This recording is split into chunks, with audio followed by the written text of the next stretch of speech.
Hi welcome to the Ganesh review. First ವೀಡಿಯೋನ like share subscribe ಮಾಡ್ಕೊಳ್ಳಿ. ಸುಮಾರು ಸಹ 1,000 ಸಬ್ಸ್ಕ್ರೈಬ್ ಕಂಪ್ಲೀಟ್ ಮಾಡಿದೆ ನೋಡ್ತೀರಾ. ಇವತ್ತಿನ ರಿವ್ಯೂ ಮ್ಯಾಚ್ ಬಂದ್ಬಿಟ್ಟು CSK ವರ್ಸಸ್ KKR. ಗುರು CSK ಅವರು ಟಾಸ್ ಗೆದ್ದುಬಿಟ್ಟು ಇಲ್ಲಿ ಬ್ಯಾಟಿಂಗ್ ಆಯ್ಕೆ ಮಾಡಿಕೊಂಡ್ರು. ಒಟ್ಟಿನಲ್ಲಿ ಇಲ್ಲಿ ಸಂಜು ಸ್ಯಾಮ್ಸಂಗ್ ಮತ್ತು ಗಾಯಕ್ವಾಡ್ ಅಂತ ಪಾರ್ಟ್ನರ್ಶಿಪ್ನ ಬೇಗ ಬಿಲ್ಡ್ ಮಾಡಲಿಲ್ಲ. ಗಾಯಕ್ವಾಡ್ ಬೇಗನೆ ಔಟ್ ಆದ್ರು. ಇಲ್ಲಿ ಸಂಜು ಸ್ಯಾಮ್ಸಂಗ್ ಮತ್ತು ಆಯುಷ್ ಮಾತ್ರ ಒಂದು ಒಳ್ಳೆ ಪಾರ್ಟ್ನರ್ಶಿಪ್ನ ಬಿಲ್ಡ್ ಮಾಡಿದ್ರು. ಇವರಿಬ್ಬರು ಹಾಫ್ ಸೆಂಚುರಿನ ಹೊಡಿತಾರೆ ಅಂದ್ಕೊಂಡೆ ಆಯುಷ್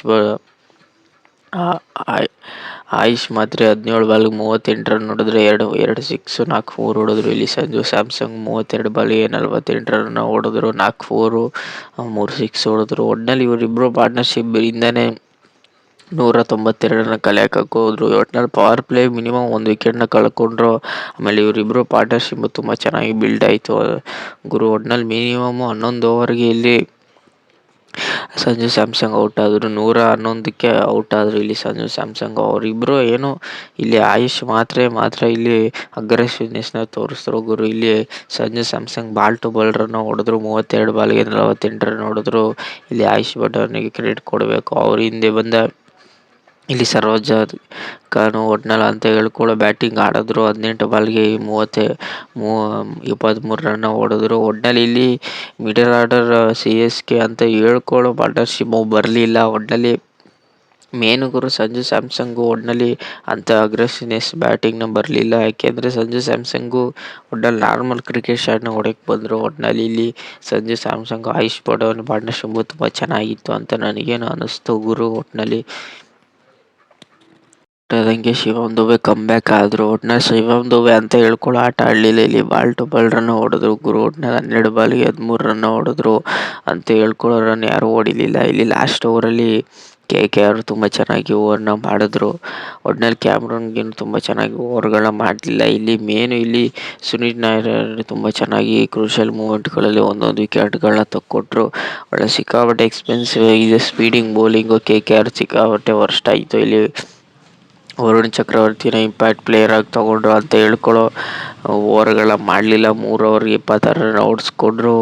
ಒಟ್ಟಿನಲ್ಲಿ KKR ಅಂತ ಹೇಳ್ಕೊಳ್ಳೋ ಬೌಲಿಂಗು ಒಂದು ಲೆವೆಲ್ಗೆ ಪವರ್ ಪ್ಲೇಯಲ್ಲಿ ಮಿನಿಮಮ್ಮು 60 ರನ್ ಹೊಡೆದ್ಬಿಟ್ಟಿದ್ರು CSK ಅವರು ಮಿಡಲ್ ಆರ್ಡರಲ್ಲೂ ಅಂತ ಹೇಳ್ಕೊಳ್ಳೋ ಬ್ಯಾಟಿಂಗು CSK ತುಂಬ ಚೆನ್ನಾಗಿ ಆಡಿದ್ರು. ಲಾಸ್ಟ್ ಓವರಲ್ಲಿ KKR ತುಂಬ ಚೆನ್ನಾಗಿ ಓವರ್ನ ಮಾಡಿದ್ರು ಗುರು. ಒಟ್ಟಿನಲ್ಲಿ ಮೇನು KKR ಇಷ್ಟು ಚೆನ್ನಾಗಿ ಬೌಲಿಂಗ್ ಮಾಡ್ತಾರೆ ಅಂತ ನಾನಂತೂ ಅಂದ್ಕೊಂಡಿರಲಿಲ್ಲ. ಮಿನಿಮಮ್ 200 ಹೊಡಿಬೇಕಿತ್ತು. ಒಟ್ಟಿನಲ್ಲಿ CSK ಮನೆ ಅಂಗಳದಲ್ಲಿ 192ಕ್ಕೆ 5 ವಿಕೆಟ್ ಕಳ್ಕೊಂಡು ಏನೂ ಆಲ್ಔಟ್ ಆಗಲಿಲ್ಲ. ಮ್ಯಾಚ್ನ ತುಂಬ ಚೆನ್ನಾಗಿ ಮುಗಿದ್ರು. ಒಟ್ಟಿನಲ್ಲಿ ಲಾಸ್ಟಲ್ಲಿ ಶಿವಮ್ ದುಬೆ ಮೇಲೆ ಸಿಕ್ಕಾಪಟ್ಟೆ ಎಕ್ಸ್ಪೆಕ್ಟೇಷನ್ ಇತ್ತು ಅಂತ ಹೇಳ್ಕೊಳ್ಳೋ ಆಟ ಆಡಲಿಲ್ಲ. ಒಟ್ಟಿನಲ್ಲಿ ಲಾಸ್ಟ್ ಓವರು ತುಂಬ ಚೆನ್ನಾಗಿ ಮಾಡಿದ್ರು ಗುರು. ಒಟ್ಟಿನಲ್ಲಿ 192ಕ್ಕೆ 5 ವಿಕೆಟ್ ಕಳ್ಕೊಂಡು KKRಗೆ ಟಾರ್ಗೆಟ್ ಮಾಡೋಕ್ಕೆ ಕೊಟ್ಟರು ಗುರು. ಒಟ್ಟಿನಲ್ಲಿ KKRಗೆ 192 ಟಾರ್ಗೆಟ್ ಮಾಡೋಕ್ಕೆ ಕೊಟ್ಟಿದ್ದು. ಒಟ್ಟಿನಲ್ಲಿ ಅಂತ ಹೇಳ್ಕೊಳ್ಳೋ KKR ಅವರು ಅಂತ ಹೇಳ್ಕೊಳ್ಳೋ ಪಾರ್ಟ್ನರ್ಶಿಪ್ ಬರಲಿಲ್ಲ. ಇಲ್ಲಿ ಮೇನು ಒಟ್ಟಿನಲ್ಲಿ ಬಂದವರಲ್ಲಿ ಬೇಗನೆ ಔಟ್ ಆದರು. ಇಲ್ಲಿ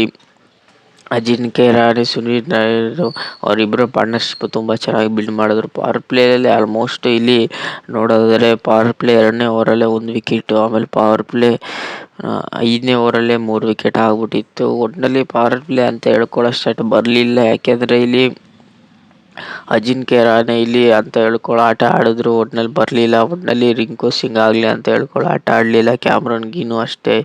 ಇಲ್ಲಿ ರಘುವಂಶಿ ಮತ್ತು ಅಜಿಂಕ್ಯ ರಹಾನೆ, ಸುನೀಲ್ ನಾಯರ್ ಇವ್ರು 3 ಜನ ಬಿಟ್ರೆ ಅಂತ ಹೇಳ್ಕೊಳ್ಳೋ ಆಟ ಯಾರಿಂದನೂ ಬರಲಿಲ್ಲ. ಇಲ್ಲಿ ರಾಮಪುರ ಅವರು ಲಾಸ್ಟ್ ಅವರು ನಿಂತ್ಕೊಂಡು ಮ್ಯಾಚ್ನ ತೊಗೊಂಡೋದ್ರು ಹೊರತು ಇಲ್ಲಿ ಬಾಲ್ ಟು ಬಾಲ್ ರನ್ ಬಂದಿಲ್ಲ. ಒಟ್ಟಿನಲ್ಲಿ ಪವರ್ ಪ್ಲೇ ಮಿಡಲ್ ಓವರ್ಗಳಲ್ಲಿ ತುಂಬ ಚೆನ್ನಾಗಿತ್ತು. ಲಾಸ್ಟಲ್ಲಿ ಆಲ್ಮೋಸ್ಟ್ 15ನೇ ಓವರ್ಗಿಂತ ಮ್ಯಾಚು ಅಲ್ಲೇ ಟರ್ನ್ ಓವರ್ ಆಗಿತ್ತು. ಒಟ್ಟಿನಲ್ಲಿ CSK ಬೌಲಿಂಗ್ ವಿಚಾರದಲ್ಲಿ ಇಲ್ಲಿ ಖಲೀಲ್ ಮತ್ತು 3ನೇ ಓವರ್ಗೆ ಇಲ್ಲಿ ಆಲ್ಮೋಸ್ಟ್ 24 ರನ್ ಕೊಟ್ಟು ಒಂದೊಳ್ಳೆ ಸ್ಮೆಲ್ನ ಮಾಡಿದ್ರು. ಇಲ್ಲಿ ಮೇನು ಇಲ್ಲಿ ಅಂತ ಹೇಳ್ಕೊಳ್ಳೋ ಆಟ ಆಡಿದೆ. ಇಲ್ಲಿ ಸಿಕ್ಕಾಪಟ್ಟೆ 100 ಅನ್ಬೋದು. ಇಲ್ಲಿ 4 ಓವರ್ಗೆ 3 ವಿಕೆಟ್ನ ಕ್ರೂಷಿಯಲ್ ಮ್ಯಾಚ್ ಓವರ್ ಆಗಿದೆ. ಅಲ್ಲಿ ಆ ಓವರಲ್ಲಿ ಮಿನಿಮಮ್ 2 ವಿಕೆಟ್ನ ತೆಗೆದು ಆಮೇಲೆ ಇನ್ನೊಂದು ಓವರಲ್ಲಿ 1 ವಿಕೆಟ್ನ ತೆಗೆದ್ರು. ಅವ್ರು ಹಾಕಿದ ಓವರಲ್ಲಿ ಆಲ್ಮೋಸ್ಟ್ 1 ವಿಕೆಟ್ ಬಂದಿತ್ತು ಅವರು. ಅಲ್ಲೇ ಮ್ಯಾಚ್ ಟರ್ನ್ ಓವರ್ ಆಗಿದೆ ಅಲ್ಲಿ ಅನ್ಬೋದು. ಒಟ್ಟಿನಲ್ಲಿ ಖಲೀಲ್ ಮತ್ತು 100 ನೆಕ್ಸ್ಟ್ ಲೆವೆಲ್ ಆಟ ಆಡಿದ್ರು. CSK ಬೌಲಿಂಗು ಸಿಕ್ಕಾಪಟ್ಟೆ ಖಡಕ್ ಆಗಿದೆ ಅಂತ ನನಗೇನು ಅನ್ನಿಸ್ತಿದೆ ಹೇಳಿದ್ದೆ ನಾನು ವಿಡಿಯೋದಲ್ಲಿ CSK ಬೌಲಿಂಗ್ ಕ್ಲಿಕ್ ಆದರೆ ಒಟ್ನಲ್ಲಿ ನೆಕ್ಸ್ಟ್ ಲೆವೆಲ್ ಆಟ ಇರುತ್ತೆ ಅಂತ. ಅಲ್ಲೇ ಮ್ಯಾಚ್ ಟರ್ನ್ ಓವರ್ ಆಗಿದೆ ಅಲ್ಲೇ ಅನ್ಬೋದು. ಯಾಕೆಂದರೆ ಇಲ್ಲಿ ಮೇನ್ CSK ಬೌಲಿಂಗ್ ಹೋದ ಮ್ಯಾಚಲ್ಲಿ ತುಂಬ ಚೆನ್ನಾಗಿತ್ತು, ಈ ಮ್ಯಾಚಲ್ಲೂ ತುಂಬ ಚೆನ್ನಾಗಿದೆ. ರಿಂಕು ಸಿಂಗ್ ಮೇಲೆ ಸಿಕ್ಕಾಪಟ್ಟೆ ಎಕ್ಸ್ಪೆಕ್ಟೇಷನ್ ಇತ್ತು. ಒಟ್ಟಿನಲ್ಲಿ ಇಲ್ಲಿ ರಾಹುಲ್ ಮನಾತು ಮತ್ತು ರಿಂಕು ಸಿಂಗು ಒಟ್ಟಿನಲ್ಲಿ ಅಂತ ಹೇಳ್ಕೊಳ್ಳೋ ಆಟ ಆಡಿದ್ರು. ಇಲ್ಲಿ ಕ್ಯಾಮ್ರನ್ ಗ್ರೀನ್ 0ಗೆ ಔಟ್ ಆದರು. ಒಟ್ಟಿನಲ್ಲಿ ಇಲ್ಲಿ ಬಂದವರೆಲ್ಲ ಆಲ್ಮೋಸ್ಟು ಪವರ್ ಪ್ಲೇ ಮಿಡಲ್ ಓವರ್ಗಳಲ್ಲಿ ತುಂಬ ಚೆನ್ನಾಗಿತ್ತು. ಆಮೇಲೆ 15ನೇ ಓವರಿಂದ ಮ್ಯಾಚ್ ಟರ್ನ್ ಓವರ್ ಆಗಿದೆ. ಅಲ್ಲಿ 100 ಅಲ್ಲಿ ವಿಕೆಟ್ ತೆಗೆದು 3 ಕ್ರೂಷಿಯಲ್ ವಿಕೆಟ್ಗಳನ್ನ ತಕ್ಕೊಟ್ರು. ಒಟ್ಟಿನಲ್ಲಿ CSK ಬೌಲಿಂಗ್ ವಿಚಾರದಲ್ಲಿ, ಫೀಲ್ಡಿಂಗ್ ವಿಚಾರದಲ್ಲಿ ನೆಕ್ಸ್ಟ್ ಲೆವೆಲ್ ಇತ್ತು. ಕ್ಯಾಚಿಂಗ್ ವಿಚಾರದಲ್ಲೂ ಅಷ್ಟೇ. ಒಟ್ಟಿನಲ್ಲಿ ಇಲ್ಲಿ KKR ಸಿಕ್ಕಾಪಟ್ಟೆ ರನ್ನ ಹೊಡೆಸ್ಕೊಂಡ್ರು. 200 ರನ್ ಹೊಡೆದಿತ್ತಿಲ್ಲ ಆದರೂ ಒಂಚೂರು CSK ಬೌಲಿಂಗ್ ಒಂಚೂರು ನೆಕ್ಸ್ಟ್ ಲೆವೆಲ್ ಇತ್ತು ಅಂತ ನನಗೇನು ಅನ್ನಿಸ್ತು. ಅಜಿಂಕ್ಯ ರಹಾನೆ ಯಾವಾಗ ಔಟ್ ಆದರು ಅಲ್ಲಿಂದನೇ ಸ್ಟ್ರಗಲ್ ಪಟ್ಟರು KKR ಅವರು ಅಂತ ನನಗೇನು ಅನ್ನಿಸ್ತು. ಒಟ್ಟಾರೆ ರಿಂಕು ಸಿಂಗು ಅಷ್ಟೇ ಔಟ್ ಆದರು. ಒಟ್ಟಿನಲ್ಲಿ ಕ್ಯಾಮ್ರನ್ ಗ್ರೀನ್ ಔಟ್ ಆದರು. ಲಾಸ್ಟ್ವರೆಗೂ ತಗೊಂಡೋಗಿ ಮ್ಯಾಚ್ನ ಕೊಟ್ಟರು. ಅಷ್ಟು ಅವ್ರೇನು ಔಟ್ ಆಗಲಿಲ್ಲ.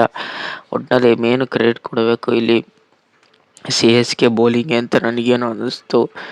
ಒಟ್ಟಿನಲ್ಲಿ KKR ಸ್ಕೋರ್ ಟೋಟಲಾಗಿ ನೋಡೋದಾದ್ರೆ ಒಟ್ಟಿನಲ್ಲಿ 160ಕ್ಕೆ 20 ಓವರ್ ಮುಗಿಸಿ 7 ವಿಕೆಟ್ ಕಳ್ಕೊಂಡು CSK 32 ರನ್ಗಳ ಭರ್ಜರಿ ಜಯ.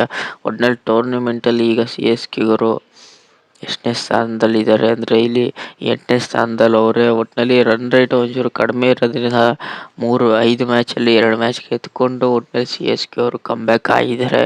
ಒಟ್ಟಿನಲ್ಲಿ CSK ಗೆಲ್ತಾರೆ ಅಂತ ಹೇಳಿದೆ. CSK ವರ್ಸಸ್ KKR ಅಲ್ಲಿ CSK ಹೋಮ್ ಗ್ರೌಂಡ್ ಅಡ್ವಾಂಟೇಜ್ ತೊಗೊಂಡು ಟಾಸ್ನ ಗೆದ್ದು ಒಟ್ಟಿನಲ್ಲಿ ಮ್ಯಾಚ್ನ ಗೆದ್ದರು ಗುರು. ಒಟ್ಟಿನಲ್ಲಿ CSK 32 ರನ್ಗಳ ಭರ್ಜರಿ ಜಯ ಗುರು. ಒಟ್ಟಿನಲ್ಲಿ CSK versus KKR review video ನಿಮಗೇನೋ ಇಷ್ಟ ಇಲ್ಲ, ಲೈಕ್ ಶೇರ್ ಸಬ್ಸ್ಕ್ರೈಬ್ ಮಾಡ್ಕೊಳ್ಳಿ. ಸುಮಾರು ಜನ ಸಬ್ಸ್ಕ್ರೈಬ್ ಮಾಡದೆ ನೋಡ್ತೀರ. ಬೇಗ 1000 ಸಬ್ಸ್ಕ್ರೈಬ್ ಕಂಪ್ಲೀಟ್ ಮಾಡಿ.